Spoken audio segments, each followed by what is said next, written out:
He waited years for justice, then watched it go through a shredder in seconds. Sergeant Major Thomas Ashton, 78, walked into his bank that morning, holding more than just a check. He carried the promise of long overdue recognition. After years of paperwork and perseverance, the Department of Veterans Affairs had finally approved his retroactive disability compensation. The U.S. Treasury check he presented was legitimate, substantial, and hard-earned. But when he handed it to the young teller at Consolidated Trust Bank, her reaction wasn't gratitude or respect. It was suspicion. Jessica, the teller, barely glanced at Thomas's military ID or the official watermark. Instead, she labeled the check irregular, and without consulting a manager or verifying its authenticity, shredded it right in front of him. Just like that, a veteran's lifeline became confetti. The bank's policy was her shield, but to Thomas it felt like betrayal. Shock turned to fury, but Thomas didn't raise his voice. Instead, he stepped outside, reached for an old contact, a direct line to the U.S. Treasury, and made a single call. Within minutes, federal agents descended on the branch, and what followed was a swift reckoning. For Thomas Ashton, it wasn't just about money. It was about respect. And that day, justice arrived, not with noise, but with authority. They shredded a veteran's treasury check. 5 minutes later, the federal government arrived. Sergeant Major Thomas Ashton, 78 years old and sharply disciplined, even in retirement, walked into the Consolidated Trust Bank with a sense of hard-earned satisfaction. Clutched in his inner coat pocket was something he had waited years to receive, a U.S. Treasury check representing his retroactive disability compensation from the Department of Veterans Affairs. For decades, Thomas had carried the weight of injuries sustained during a classified mission. After navigating the bureaucracy of the VA with relentless determination, the acknowledgement and financial recognition had finally arrived. This check meant more than money. It meant closure, respect, and the ability to finally fix his leaky roof and visit his grandchildren across the country. The bank was familiar. He'd been a loyal customer for nearly 50 years. Wearing his usual khakis, a pressed shirt, and a clean windbreaker, Thomas patiently waited in line. When he was called to the counter, he handed his check, ID, and deposit slip to a young teller named Jessica. Her smile was polished, but her trust in government-issued documents clearly wasn't. She frowned almost immediately. She held the check up to the light, ran it under UV, and scanned it with skepticism. "This check feels off," she said flatly. "The routing numbers aren't standard, and the paper isn't what we usually see." Thomas explained patiently that it was a treasury check printed on official stock issued by the Department of Veterans Affairs. But Jessica was unmoved. "Sir, our policy is clear," she said. "Suspicious checks must be destroyed to prevent fraud." Before Thomas could utter another word, before he could even ask for a supervisor, she turned and with casual finality fed the check into the industrial shredder next to her terminal. It was gone. The check he had waited years to receive. The compensation he had fought to have recognized. Shredded without verification, without empathy, and certainly without understanding who stood before her. The lobby grew quiet as Thomas stared in disbelief. "You just shredded a treasury check," he said, voice cracking. "That was real. That was mine." Jessica simply shrugged. "If you think it was legitimate, you can request a new one," she said almost smugly.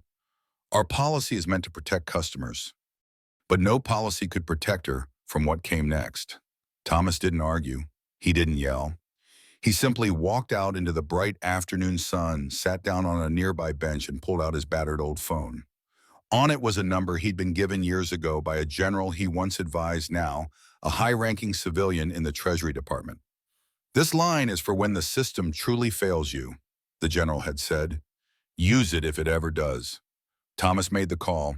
Within 5 minutes, 2 black sedans with federal plates pulled up in front of the bank. 4 agents stepped out. 2 went inside. They weren't loud, they didn't make a scene, but their presence shook the branch to its core. Their badges read Office of the Comptroller of the Currency and U.S. Treasury, Inspector General. Inside, the agents approached Jessica and the branch manager. "We are here to conduct an emergency audit," one agent said, "and to investigate the reported destruction of a U.S. Treasury instrument issued to a decorated veteran." Jessica went pale. The agents quickly learned that Jessica had not followed proper protocol. She hadn't consulted her manager. She hadn't attempted to verify the check. She had simply acted on her gut feeling and a bias toward disbelief.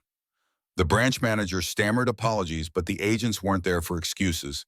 They pulled surveillance footage, transaction logs, and internal policy manuals. A regional executive from corporate arrived minutes later, his face ghost white with panic. Outside, Thomas remained calm as he watched the scene unfold.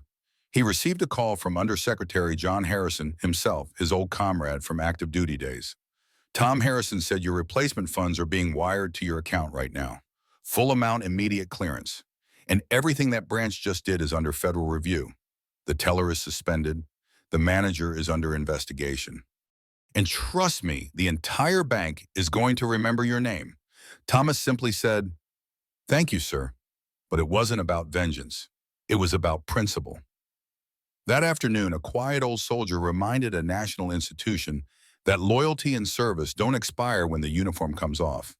Mistake a veteran for a fraud, and you'll learn that real authority answers with swift justice, not apologies. Tased on his own porch, what happened next shocked the entire neighborhood. John McKinley, a 68-year-old retired master sergeant, had served his country for over 3 decades. He'd been through combat in Vietnam, the Gulf, and multiple peacekeeping missions, but nothing prepared him for what happened on a quiet Tuesday morning in the comfort of his own home. That day, John wasn't thinking about war. He was getting ready to walk his service dog, Valor, a loyal golden retriever trained to help him manage the nightmares and anxiety that lingered long after his military service ended. Dressed in his usual casual wear, John opened the front door to what he thought was a routine day.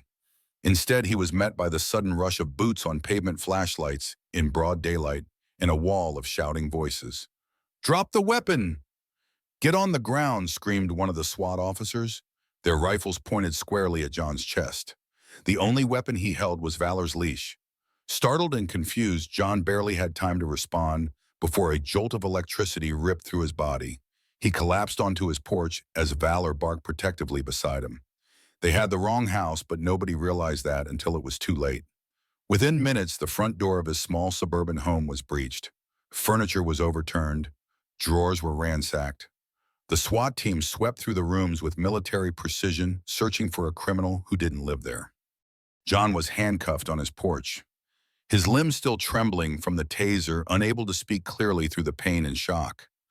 Valor, who tried to defend his handler, was nearly subdued with force until an officer finally noticed the service dog vest beneath his fur. Only then did someone begin to question what they were doing. The error was discovered by Captain Miller, the SWAT team leader, who realized they'd been given the wrong address. The real target lived 2 houses down. The numbers had been misread, and no one had double-checked the intelligence. John McKinley, decorated veteran and local homeowner, had been tased, cuffed, and humiliated for absolutely no reason. But the story didn't end there. Unbeknownst to the SWAT team, John had managed to send a quick emergency text to a friend from a veterans support group just before things escalated. That friend had direct ties to a powerful veterans advocacy network. Within minutes, a call reached the governor's office. And that triggered a chain of events that would make history. Just 6 minutes after John was tased, the unmistakable rumble of military-grade vehicles echoed down Oak Street. 3 olive-drab Humvees and a National Guard troop carrier appeared not for a parade but for a mission. Out stepped Major General Samuel Armitage, commander of the State National Guard, and as fate would have it, John's former commanding officer from their last tour in Iraq. Armitage didn't hesitate. He walked past the SWAT officers, many of whom looked confused and intimidated. He knelt beside John and quietly said, "Mac, it's Sam. I heard what happened. We've got it from here." Then, standing tall, the general turned to Captain Miller and issued an unforgettable rebuke. "You tased a decorated veteran because you couldn't read a house number." Miller stammered, tried to explain, but Armitage was done listening. "Your team is relieved. The National Guard will secure this area now. There will be a full investigation." That's exactly what happened. Medics tended to John. Valor was checked and comforted. The state police and the Department of Justice were called in to handle the aftermath. The actual suspect, hiding quietly 2 doors down, was apprehended without incident an hour later. Over the next several days, John's home was restored, his medical bills covered, and a formal apology was issued by both the governor and the SWAT leadership. But more importantly, the event led to sweeping reform in how law enforcement verifies addresses during raids, and how they're trained to interact with veterans and service animals. The SWAT officer who pulled the taser was suspended pending investigation. Captain Miller was placed on administrative leave. Meanwhile, neighbors who had once seen John as just a quiet old man with a dog now visited him daily with meal support and heartfelt thanks. His quiet courage had sparked a reckoning. Major General Armitage continued to visit sometimes just to sit on the porch and talk. "Mac," he said one afternoon, "the system failed you, but we didn't forget who you are. That matters." And it did. Because when a hero is wronged, justice shouldn't arrive as an apology, it should arrive in the form of action, accountability, and honor. The check that was shredded and the call that shook. Washington Sergeant Major Thomas Ashton, a 78-year-old veteran who served his country with honor across 3 wars, had waited years for justice. The moment finally came in the form of a thick government-issued check, retroactive compensation for service-connected injuries sustained in a classified operation. That check, issued by the U.S. Department of Veterans Affairs, symbolized far more than money. It was recognition, closure, a chance to fix his roof and maybe visit his grandchildren out west. Ashton walked into Consolidated Trust Bank, the same branch he had used for over 40 years. Wearing his neatly pressed khakis and a clean windbreaker, he waited patiently in line, clutching the check in his inside pocket. When it was his turn, he handed the check to a young teller named Jessica, along with his deposit slip and government-issued VA ID. He expected a routine transaction. Instead, he got a moment he would never forget. Jessica's smile was stiff, her voice laced with suspicion. She examined the check under a UV light, frowned, and began scrutinizing it under the harsh fluorescent bank lighting. "This looks unusual," she said. "The paper doesn't feel right. The routing numbers seem off. I can't accept this." Before Ashton could offer verification or ask to speak to a manager, she turned and fed the check into the industrial shredder next to her terminal. The sound of shredding filled the bank lobby like thunder, and with it 30 years of sacrifice, months of paperwork, and a long-awaited resolution were reduced to confetti. Ashton stood motionless, his voice barely a whisper. "You just shredded a United States Treasury check." Jessica only shrugged. "Bank policy, sir." By now, other customers had taken notice. The branch manager, Mr. Henderson, began approaching from across the lobby, but Ashton didn't wait. He turned and walked out into the sunlight. Sitting on a nearby bench, heart pounding with restrained anger, he reached for his old cell phone. This wasn't something a branch manager could fix. He needed the number that had been given to him years earlier by a certain young captain who had grown up to be none other than the Undersecretary of the Treasury, John Harrison. The call connected on the first ring. "Tom." "What's going on?" Harrison asked. Ashton gave him a calm, precise recap of what had just occurred. When he finished, Harrison was silent for a moment. Then came the fury. "She shredded it. Don't move." Harrison made 2 calls, one to the Office of the Comptroller of the Currency and the other to Treasury's Internal Inspector General. Less than 5 minutes later, 2 dark sedans with government plates pulled up in front of the bank. Federal agents entered the branch, flashed their credentials, and immediately requested access to security footage, teller logs, and internal procedures for handling suspicious checks. Jessica, pale and shaking, was escorted to a back room for questioning. She admitted she hadn't followed full protocol. Her gut had told her the check was fake. She ignored bank policy, ignored the veterans' documentation, and destroyed a legitimate government payment on impulse. Mr. Henderson, the branch manager, was visibly shaken under questioning. He offered apologies and excuses, but the agents were not interested in rhetoric. They were there to protect the integrity of the U.S. financial system and to make sure no veteran was ever treated that way again. Outside, Thomas Ashton sat quietly watching the suits move in and out of the building. One of the agents gave him a respectful nod as he passed. A short while later, Harrison called him again. "Your funds are being electronically transferred into your account right now. The bank's regional director is on site. Jessica has been suspended. The manager is under formal review. And the Secretary of the Treasury is personally aware of this." Thomas, never one to seek the spotlight, simply said, "Thank you, John." To which Harrison replied, "No, Tom. Thank you for everything." As the day wore on, the audit continued. The bank executives looked visibly humbled. What had begun as a condescending dismissal of an old soldier had become a full-scale federal investigation. By that evening, Consolidated Trust had issued a public apology. Ashton's story spread quickly among veterans groups, financial regulators, and social media. It was more than just a banking blunder. It was a moment of national reckoning. Because sometimes justice doesn't come with a loud bang. Sometimes it walks in quietly with a badge, a suit, and the authority of a nation that still remembers who its heroes are. It was supposed to be a quick stop at the grocery store, but for retired Marine Corporal Henry Hank Brooks, it turned into a moment he'd never forget. Dressed in his old service jacket and wearing medals earned from years of sacrifice, Hank stood quietly in line at the checkout.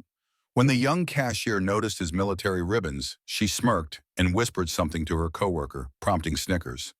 "Nice Halloween costume," she mocked, laughing. Hank 82 said nothing. He didn't want pity, just his groceries. But what happened next shook the entire store. A man in civilian clothes stepped forward, revealing the stars of a 4-star general on his concealed ID. He'd overheard everything. The store went silent. This man, the general declared, placing his hand firmly on Hank's shoulder, is a decorated war hero. You don't laugh at that, you salute it. Within minutes, the store manager arrived. The cashier was escorted away, and Hank's groceries were paid for in full. But more than that, his dignity was restored. Life lesson. Respect is never outdated. We may live in a fast-moving world, but true honor remains timeless. The quiet courage of our veterans deserves more than a nod. It deserves gratitude that echoes through generations. Let's be the kind of people who speak up when respect is missing, even in small places like a checkout line. Call to actions. If this story moved you, leave a comment below with the word respect to show your support for our veterans. Don't forget to like, share, and subscribe for more powerful stories that remind us of what truly matters. Because some heroes don't wear capes, they wear uniforms.